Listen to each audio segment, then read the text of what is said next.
When our dog, Max, ran away, it shattered our family. He had always been more than just a pet, he was our protector, our companion. We spent weeks searching the neighborhood, putting up posters, calling shelters, and driving through back roads in the hope that he'd somehow find his way back home. But months passed with no sign of him, and slowly, we began to accept the painful truth. Max was gone. Then, almost a year to the day after he disappeared, it happened. It was late one evening, the house quiet, when we heard scratching at the front door. At first, we thought it was just the wind playing tricks on us. But the scratching grew louder, more insistent. I hesitated, unsure, but something inside me knew. When I opened the door, there he was, Max. He looked filthy, his once golden coat matted with dirt and mud. His ribs stuck out from his sides, and his eyes looked different. But he was wagging his tail, just like old times, and his tongue lolled out in a familiar, goofy way. Tears stung my eyes as I called for my husband and kids. They rushed over, disbelief turning into joy. We brought him inside immediately. The kids cried with happiness as they hugged him, and we all fussed over him, cleaning him up and giving him food.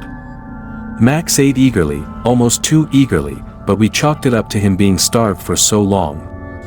We were so happy to have him back that we ignored the small, nagging feeling in the back of our minds that something wasn't quite right. At first, it was little things that seemed odd.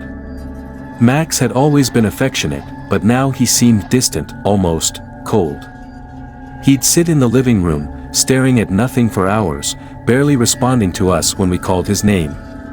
Sometimes, he'd wander into rooms we never allowed him in before, like the basement or the attic, and when we tried to get him out, he'd growl, low and menacing, something he had never done before. But the strangest thing was his eyes.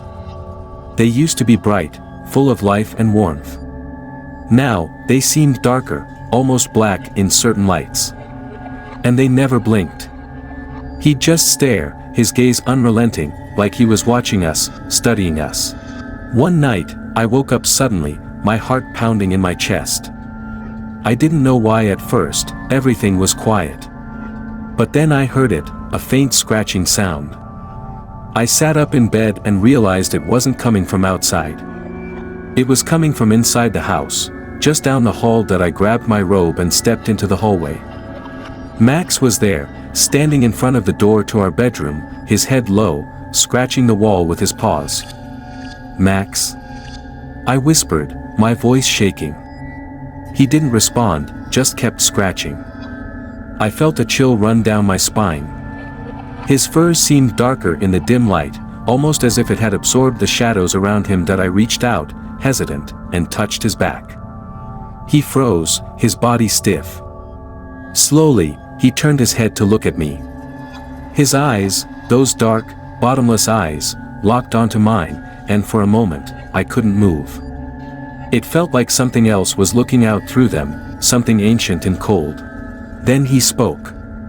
It wasn't a bark, or a whine, or any sound that should come from a dog.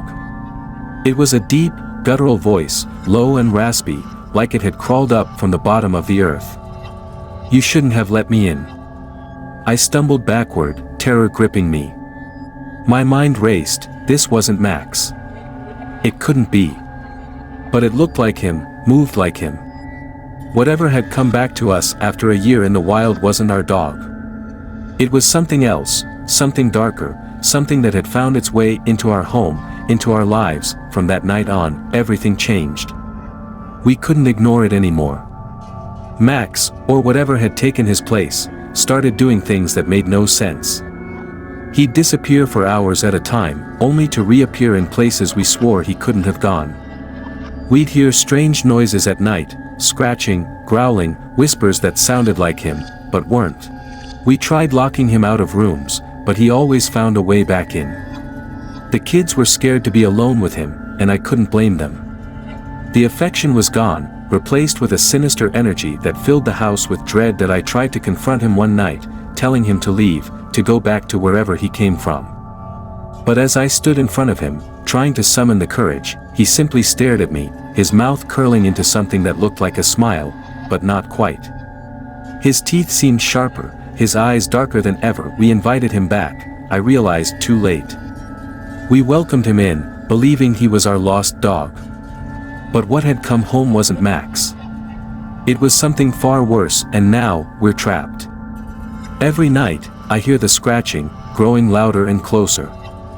And every night, I wonder how much longer we can live with it before it finally reveals its true intentions. Whatever it is, it isn't going to leave on its own.